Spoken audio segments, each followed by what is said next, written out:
Breaking news अवां तां हैदराबाद का शेयर कंदा आहियूं। हैदराबाद में पुलिस खाते में टेस्ट पास नारिन पारां मुतालबनि जे मनता लाइ बाईपास कासमाबाद वटि एहतजाजी धरणो हयो आहे। नारिन क़ौमी शाहरा ते 2 कलाकनि खां बंदि करे छॾी आहे। कराची खां पंजाब ऐं सिंध जे ॿियनि ज़िलनि ॾांहुं ईंदड़ वींदड़ ट्रांसपोर्ट बंदि थी वई आहे। ॿिन्ही पासनि खां गाॾियुनि जूं कतारूं लॻी वियूं आहिनि। मुतासिर औरतुनि जो चवणु आहे त 2019 खां 2021 ताईं ॾिनल टेस्टुनि में पास थियण बावजूदि नज़रअंदाज करे मनपसंद लेडी उम्मीदवारनि खे नौकरियूं ॾिनियूं वयूं आहिनि।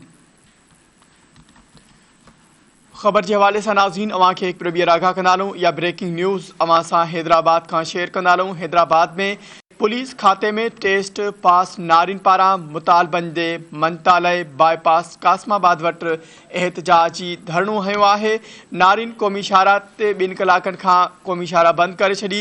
कराची खां पंजाब ऐं सिंध जे ॿियनि ज़िलनि ॾांहुं ईंदड़ वींदड़ ट्रांसपोर्ट बंदि थी वई आहे। ॿिन्ही पासनि खां गाॾियुनि जूं कतारूं लॻी वियूं आहिनि। मुतासिर औरतुनि जो चवणु आहे त 2019 खां 2021 ताईं ॾिनल टेस्टुनि में पास थियण बावजूदि नज़रअंदाज करे मनपसंद लेडी उम्मीदवारनि खे नौकरियूं ॾिनियूं वयूं आहिनि। तफ़सील मालूम कंदासीं। धरती टीवी हैदराबाद जो रिपोर्टर शबीर अबड़ो असां सां लाइन ते मौजूदु आहे।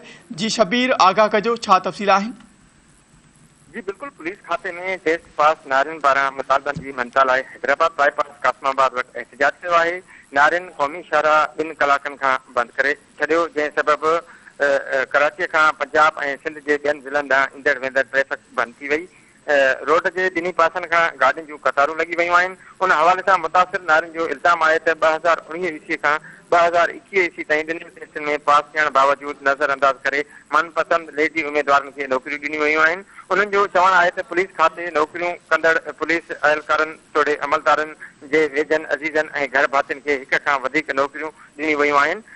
सीमा मेमन, अनम ख़ासकेली, सवेरा सातो ऐं ॿियनि इहो बि इल्ज़ाम हणंदे चयो आहे त अहिड़ी औरत उम्मीदवारनि खे नौकरियूं ॾेई नवाज़ियो वेंदो आहे जेके लिस्ट में ई न हुयूं। उन्हनि जो मुतालबो आहे त मेरिट जे बुनियाद ते टेस्ट पास उम्मीदवार शागिर्दनि खे नौकरियूं ॾिनियूं वञनि। जी, वॾी महिरबानी शबीर आगाह करण लाइ।